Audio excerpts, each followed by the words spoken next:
Hello friends, welcome back to our YouTube channel GS club.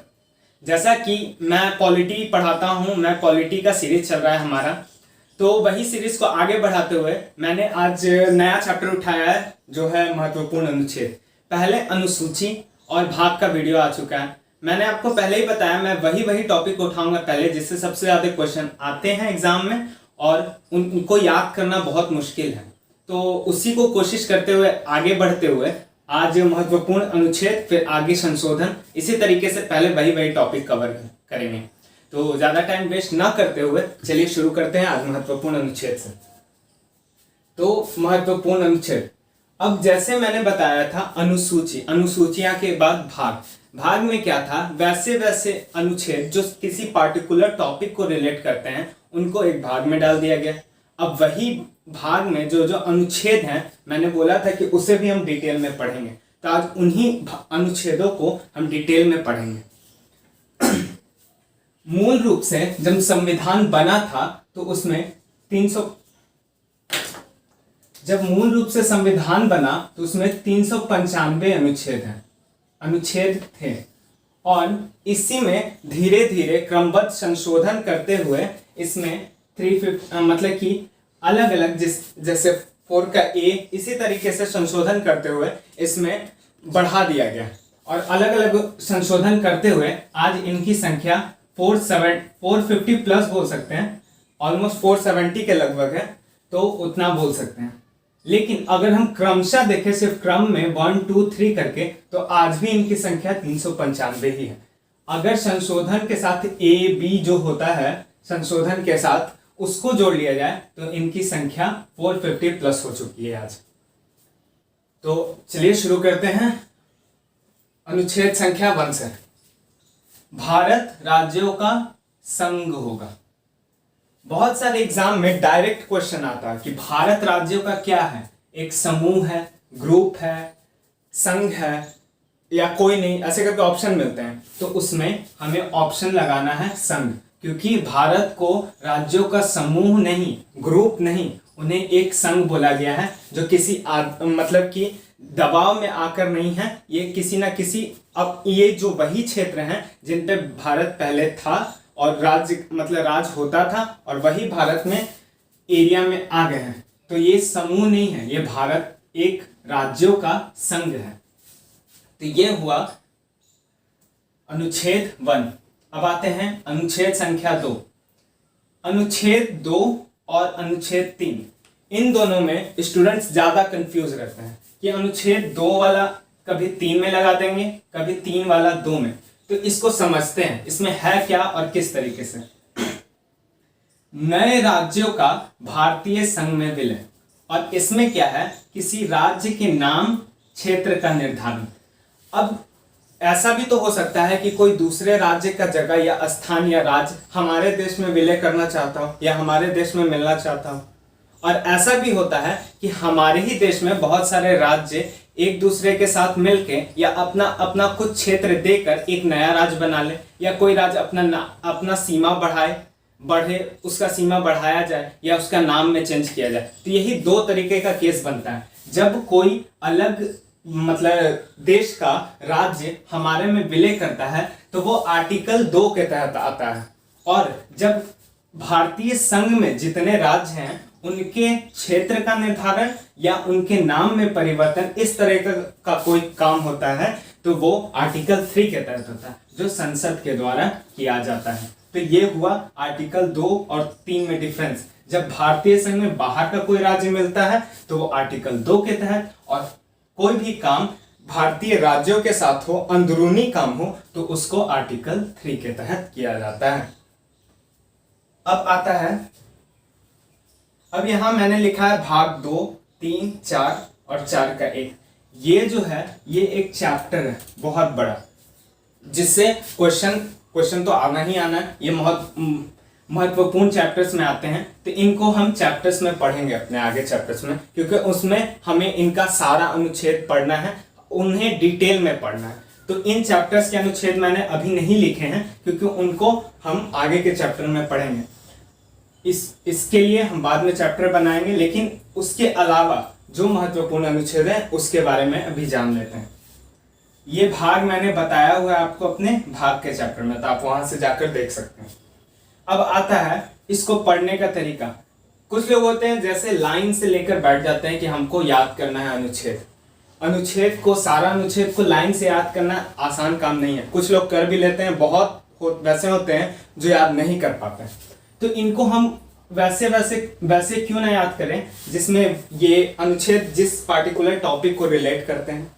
जैसे यहाँ से 52 से कुछ आर्टिकल 72 मेनली और कुछ एक्स्ट्रा आर्टिकल आते हैं राष्ट्रपति, तो राष्ट्रपति का कर लिए, उपराष्ट्रपति को अलग कर लिए, प्रधानमंत्री मंत्रिपरिषद का अलग कर लिए। तो उस तरीके से क्यों ना हम याद करें कि हम पार्टिकुलर टॉपिक कर लें, ताकि हम याद भी कर पाए और एक पार्टिकुलर टॉपिक का हमको पता भी चल जाए कि अगर ये हम ब्रैकेट बना लिए कि यहाँ से यहाँ तक मेरा इस टॉपिक का है, तो हम ऑब्जेक्टिव में ऑप्शन लगाने में कुछ अंदाजा भी लगा सके कि यहां से यहां तक मेरा ये टॉपिक होगा।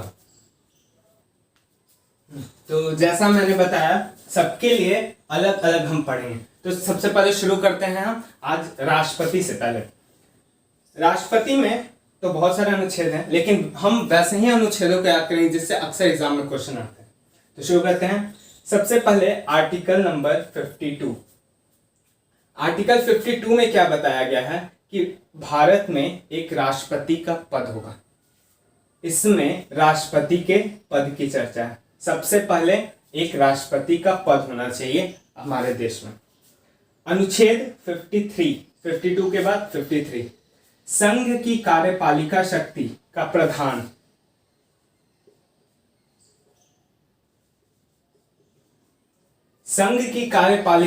का प्रधान राष्ट्रपति होता है।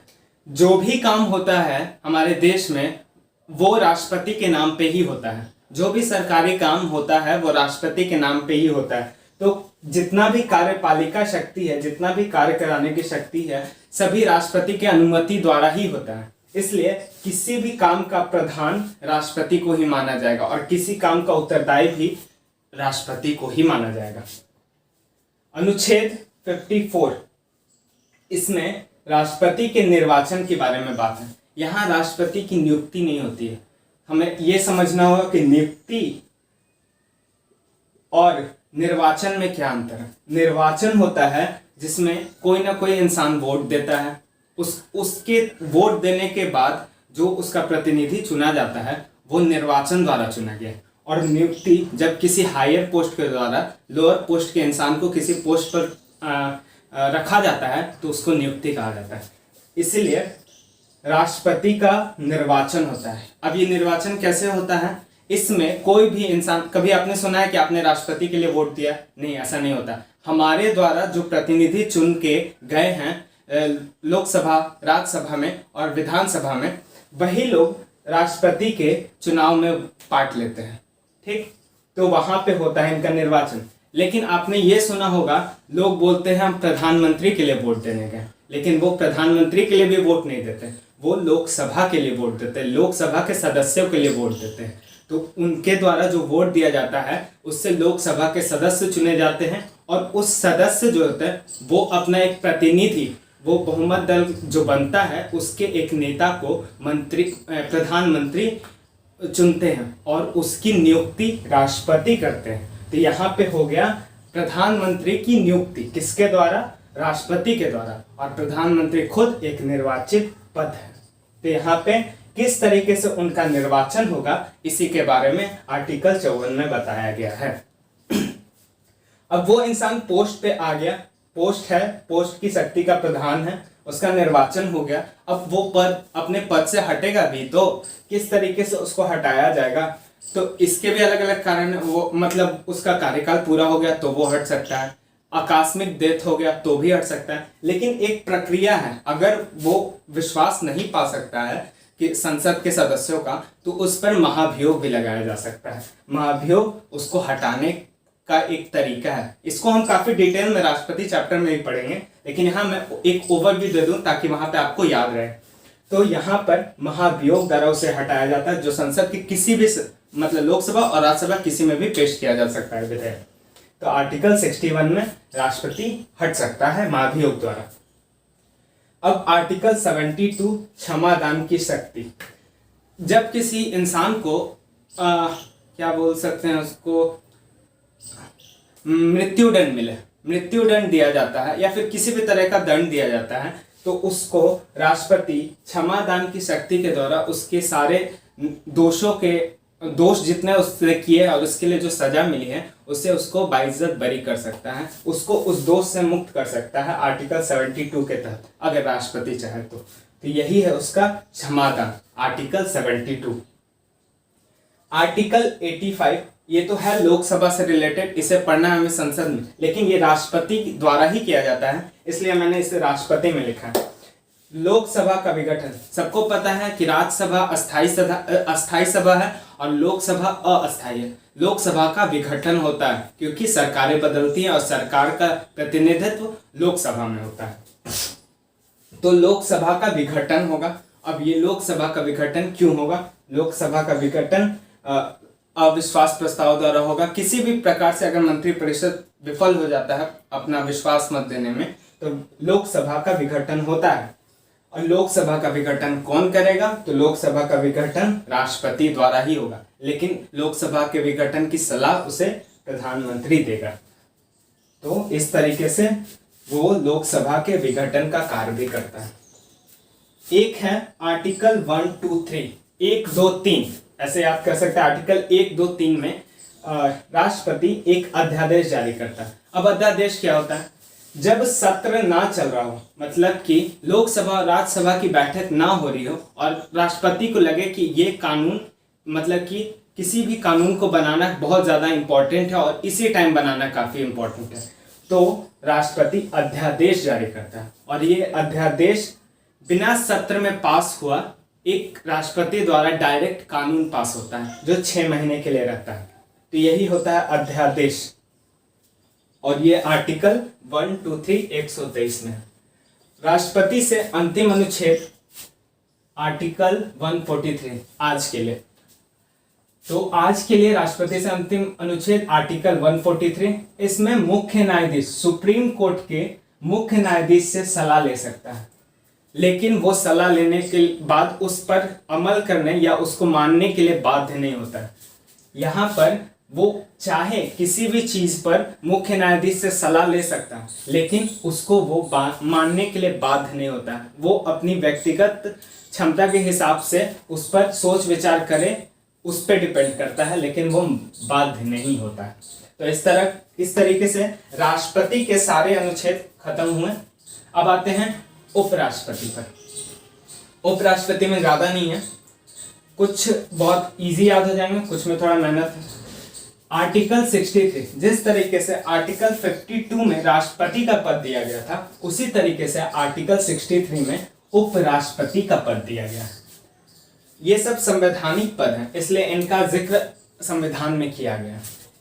अनुच्छेद 63 उपराष्ट्रपति का पद, अनुच्छेद 64 राज्यसभा के सभापति। अब इसको समझना है, उपराष्ट्रपति जो होता है, उपराष्ट्रपति अगर हम बोलते हैं तो उसका ज्यादा काम उपराष्ट्रपति के रूप में नहीं होता है, वो राज्यसभा का सभापति होता है। जब वो उपराष्ट्रपति निर्वाचित होकर आता है तो वो मतलब राज्यसभा के सभापति के रूप में आता है, ठीक। और इसी तरीके से वो कार्य करता है और उसको वेतन भी उपराष्ट्रपति का नहीं, राज्यसभा के सभापति के रूप में मिलता है। और ये आर्टिकल 64 में दिया गया है कि राज्यसभा का जो सभापति होगा वो उपराष्ट्रपति होगा। इसके लिए संसद में एक आर्टिकल और है 89, जो हम संसद में पढ़ेंगे आगे। आर्टिकल इसमें 89 में भी यही जिक्र किया गया है कि राज्यसभा का जो सभापति होगा वो उपराष्ट्रपति ही होगा। अब आर्टिकल 65, राष्ट्रपति की तरह कार्य करना, जो कि मैक्सिमम 6 मंथ। अब उपराष्ट्रपति है, जब राष्ट्रपति ना रहे या किसी कारणवश ये अपने काम को नहीं कर पा रहा है, तबीयत खराब हो, कुछ भी हो सकता है, या देश में ना हो, देश के बाहर हो, तो राष्ट्रपति की तरह कार्य करता है उपराष्ट्रपति, जो सबको पता होगा। तो ये आर्टिकल किसके तहत काम करता है? तो आर्टिकल 65 के तहत ये राष्ट्रपति की तरह काम करता है, लेकिन इसका भी एक समय सीमा है जो मैक्सिमम 6 मंथ है। अब आता है अनुच्छेद 66। जिस तरह राष्ट्रपति में निर्वाचन का बात 54 में है, उसी तरह उपराष्ट्रपति के निर्वाचन का बात आर्टिकल 66 में है। ठीक, तो ये रहा राष्ट्रपति और ये रहा उपराष्ट्रपति। अब आते हैं प्रधानमंत्री एवं मंत्रिपरिषद पे। 2 आर्टिकल है, सबसे ज्यादा क्वेश्चन आता है इन्हीं 2 आर्टिकल से, इस टॉपिक से रिलेटेड। तो आर्टिकल 74, राष्ट्रपति की सहायता के लिए एक मंत्रिपरिषद का गठन किया जाएगा। ठीक, राष्ट्रपति को भी वो सहायता करेगा और प्रधानमंत्री को भी सहायता करता है, जैसा आपको पता है। तो इसके लिए एक मंत्रिपरिषद का गठन किया जाएगा आर्टिकल 74 के तहत। और मंत्रिपरिषद की मदद हेतु, यहाँ छूट गया, एक प्रधानमंत्री की नियुक्ति की जाएगी। जैसा मैंने आपको पहले बताया कि प्रधानमंत्री की नियुक्ति होती है और राष्ट्रपति का निर्वाचन होता है। तो यहाँ पर प्रधानमंत्री की नियुक्ति आर्टिकल 75 के तहत और मंत्रिपरिषद का गठन किया जाएगा आर्टिकल 74 के तहत। तो ये रहा आज का वीडियो। ये पहले मैंने सारे अनुच्छेद बता दिए। तो यहाँ पर मैंने बताया राष्ट्रपति, उपराष्ट्रपति और प्रधानमंत्री, इन तीनों से रिलेटेड मैंने पहले आपको बता दिया कि क्या क्या अनुच्छेद इनसे रिलेटेड है और उससे कैसा क्वेश्चन आता है। क्वेश्चन दोनों तरीके से आ सकता है, जैसे कि पूछ देगा आपसे 63 आर्टिकल में क्या है, इसके बारे में बताना है। ऐसे भी क्वेश्चन आ सकता है कि उपराष्ट्रपति का पद किस आर्टिकल में है, तो 63 में। तो इस तरीके से वह आ सकता है। और ये भी पूछ सकता है कि आर्टिकल 63 किससे रिलेटेड है, तो ये उपराष्ट्रपति से रिलेटेड है। हर तरीके से क्वेश्चन आ सकता है। आप एक बार डीप में पढ़ लीजिएगा तो आप उसके लिए तैयार हो जाएगा कि किसी तरीके का क्वेश्चन है उसको बना। मेन काम हमें ये करना है कि सारे पढ़ने के बाद इसके ऑब्जेक्टिव्स जरूर लगाने हैं। तो वो काम भी मैं कराऊंगा, पहले चैप्टर तो कंप्लीट हो जाए। तो आज मैंने 3 टॉपिक पढ़ाया है। ज्यादा पढ़ने का कोई फायदा नहीं है, एक बार में बहुत पढ़ ले। हम धीरे धीरे पढ़ेंगे, आराम से पढ़ेंगे और सभी चीजें याद करते जाएंगे। एक बार मैं फ्रिक्वेंटली इसको जल्दी में क्विकली रिवाइज करा देता हूं। आर्टिकल 1 भारत राज्यों का संघ है। अनुच्छेद 2 नए राज्यों का संघ में मिले, बाहर से जो आ रहे हैं। अनुच्छेद 3 में इसमें जो है राज्य उसके नाम या क्षेत्र का निर्धारण, ये तो चैप्टर पढ़ेंगे। अनुच्छेद 52 राष्ट्रपति का पद। 53 संघ की कार्यपालिका शक्ति का प्रधान राष्ट्रपति होगा। 54 उसके निर्वाचन की बात है राष्ट्रपति के। आर्टिकल 61 उस पर महाभियोग लगेगा। अनुच्छेद 72 क्षमादान की शक्ति किसी भी तरीके में, मृत्युदंड। 85 आर्टिकल लोकसभा का विघटन पीएम की सलाह पर। और आर्टिकल 123 अध्यादेश जो 6 महीने तक वैलिड रहता है। अनुच्छेद 143 के तहत मुख्य न्यायाधीश सुप्रीम कोर्ट के मुख्य जज की सलाह ले सकता है। उपराष्ट्रपति में आर्टिकल 63 में उपराष्ट्रपति का पद होगा। आर्टिकल 64 में वो राज्यसभा के सभापति की तरह कार्य करेगा। अनुच्छेद 65 में राष्ट्रपति की तरह कार्य कर सकता है, जैसे जब राष्ट्रपति ना हो तो वह राष्ट्रपति की जगह काम करेगा, ये बताया गया 65। और 66 में उपराष्ट्रपति का निर्वाचन। फिर मंत्रिपरिषद और प्रधानमंत्री। अनुच्छेद 74 में राष्ट्रपति की सहायता के एक मंत्रिपरिषद और 75 में मंत्रिपरिषद की मदद हेतु एक प्रधानमंत्री। तो ये रहा आज का अनुच्छेद का पहला पार्ट। आगे भी अनुच्छेद आएगा क्योंकि अनुच्छेद अभी काफी हैं और सबको एक बार में बताना आसान नहीं है और आपको एक बार में याद होगा भी नहीं। तो अगली बार मैं फिर एक अनुच्छेद के वीडियो लेकर आऊंगा। तब तक के लिए थैंक यू।